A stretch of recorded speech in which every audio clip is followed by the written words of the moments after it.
Una vez finalizada, pues todo lo que fue la parte de estrategias, digamos, de un punto más especulativa, también es cierto que podemos utilizar opciones para cubrir riesgos. Supongamos que tenemos un portafolio de, no sé, distintos subyacentes. Podemos tener fixed income, podemos tener equity, podemos tener opciones inclusive, podemos tener un montón de cosas. Al final, todos esos productos que tenemos dentro del portafolio hacen un P&L y han hecho de que el portafolio se haya comportado de una determinada forma. Yo puedo seleccionar una determinada opción o un determinado futuro para realizar coberturas y mitigar riesgos, digamos, a lo mejor tipo Black Swan o imagínate que viene las elecciones en Estados Unidos y estás completamente inseguro o insegura de qué es lo que pueda pasar. Tú puedes colocar tu portafolio completamente neutral, o sea, todo lo que puedas ganar con tu portafolio lo vas a perder con una cobertura y todo lo que puedas perder con tu portafolio lo ganarías con una cobertura, de manera que estarías absolutamente cubierto frente a cualquier evento de incertidumbre. Y una vez pasa el evento y se despejan las dudas y todo, puedes quitar la cobertura y bueno, dejar tu portafolio funcionar de manera normal. Y para eso quiero hablarte un poquito de cómo podemos utilizar tanto opciones como futuros para hacer coberturas. Entonces, imaginemos que tenemos en este lado, vamos a primero empezar a hablar de las opciones. Tenemos tu portafolio, ¿vale? Indistintamente, vamos a suponer que el mark to market de cada uno de los subyacentes es lineal, ¿no? No hay ningún comportamiento no lineal dentro de cada uno de los subyacentes. Sino vamos a suponer que tenemos un portafolio de acciones. Y ese portafolio de acciones tiene este P&L, ¿de acuerdo? Al fin y al cabo, se comporta como si tuvieses una sola acción. Lo que pasa es que cada una de ellas va a tener un aporte específico en cuanto a la rentabilidad y riesgo se refiere. Ahora, yo puedo comprar una put, ¿de acuerdo? Que tenga una determinada cantidad de contratos. Ya vamos a conversar un poquito de cómo definir esa cantidad de contratos. Pero si yo compro una put, ¿no? Y este es el precio, ¿de acuerdo? En el eje X es el precio, en el eje Y es el P&L. Cuando yo combino mi portafolio con una opción, básicamente voy a tener este P&L, ¿de acuerdo? A partir de este punto que viene a ser el strike de la put comprada, todo lo que yo vaya ganando por la put lo voy a ir perdiendo por el portafolio, de manera de que simplemente se va a quedar plano o no voy a perder más, indistintamente que mi portafolio siga bajando.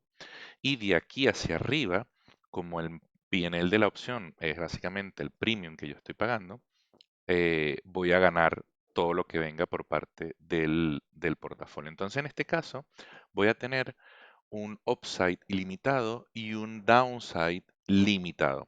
Y si te fijas, básicamente el tener un portafolio con una put comprada se comporta relativamente igual siempre y cuando el portafolio perdón, siempre y cuando la put at the money valga lo mismo que tu portafolio en términos de dólar.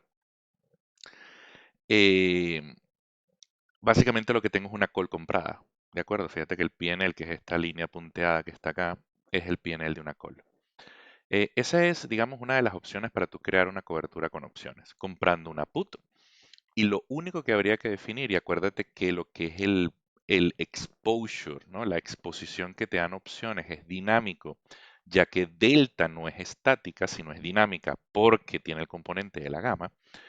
Lo único que más o menos tendríamos que cuadrar es cuánto quieres que valga tu opción a medida de que el precio va yéndose en tu contra. El precio, digo, del subyacente. El subyacente, yo puedo utilizar, por ejemplo, el SPY, si mi portafolio es más o menos diversificado, aunque hoy por hoy el componente de tecnológicas dentro del SP500 es bastante relevante. Pero bueno, haciendo salvedad a ciertas cosas muy puntuales, podemos decir, bueno, si yo tengo un portafolio que está lo suficientemente diversificado en términos de sectores, en términos de tipos de industria, pues a lo mejor tiene sentido utilizar el SPY o el SPX como instrumentos para cobertura. Ahora, si mi portafolio tiene un alto componente de tecnología, pues a lo mejor puedo usar el QQQ, que es el ETF que replica el Nasdaq, o los futuros del Nasdaq como opciones para cobertura. Indistintamente de cuál sea el subyacente que tú hagas, perdón, que tú utilices, em, es importante que de alguna forma represente la realidad de tu portafolio, ya que si no, hay algo que se conoce como el basis risk, que es, digamos, que mi cobertura no recrea perfectamente mi portafolio, por ende tengo cierta diferencia en cuanto a expectativa de cubrir riesgos, se refiere, en cuanto a expectativa, perdón, sobre cubrir riesgos. Entonces, eh, sí, te lo voy a poner un caso mucho más sencillo. Si yo tengo un portafolio con una sola acción, que sea, por ejemplo, Google, y utilizo las opciones de Google como cobertura, pues ahí estoy cubierto básicamente completamente machado, porque mi subyacente es exactamente igual al producto que estoy utilizando para la cobertura. Ahora, si mi portafolio es un conjunto de productos, fixed income, acciones, etcétera, monedas, lo que sea, y utilizo el SPX o el SPY como producto para realizar coberturas, sin lugar a dudas, la cobertura no se va a comportar igual que mi portafolio y ahí voy a tener ciertas diferencias. Sin embargo, tomarlo simplemente en consideración. Lo único que hay que cuadrar con las opciones es qué valor quieres que tenga tu opción, tu cobertura, cuando el precio, por ejemplo, esté at the money. Tú sabes que at the money la delta es 50. Sabes cuál es el multiplicador de la opción. Si estás utilizando el ETF del SPY, sabes que son 100 acciones por cada contrato. Y de alguna forma también sabes cuál es el precio del strike, porque lo estás seleccionando at the money.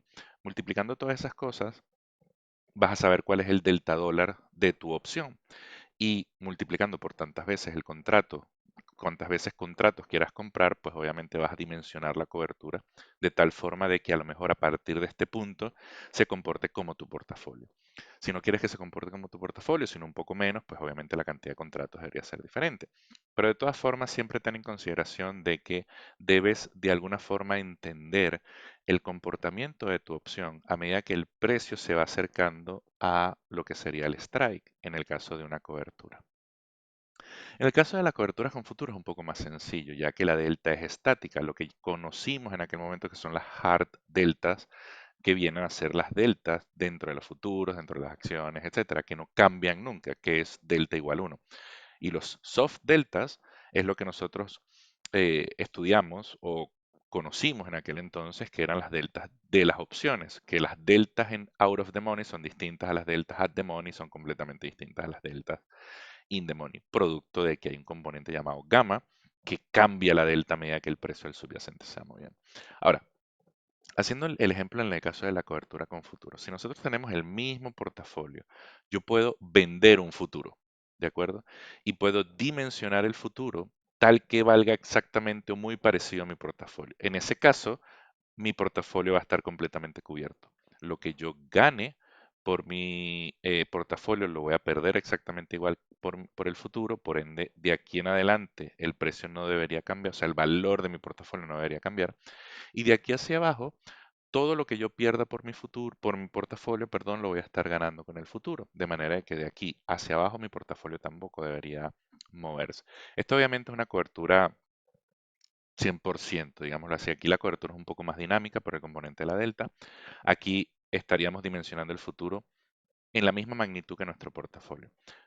Vale la salvedad de que no necesariamente tengo que hacer esto, puedo dimensionar mi futuro muchísimo más pequeñito, de forma tal de que a medida que voy cayendo, no voy cayendo con esta misma inclinación, visto desde un punto de vista gráfico, sino a lo mejor estaría cayendo un poco más suavizado, esperando a lo mejor de que las cosas cambien.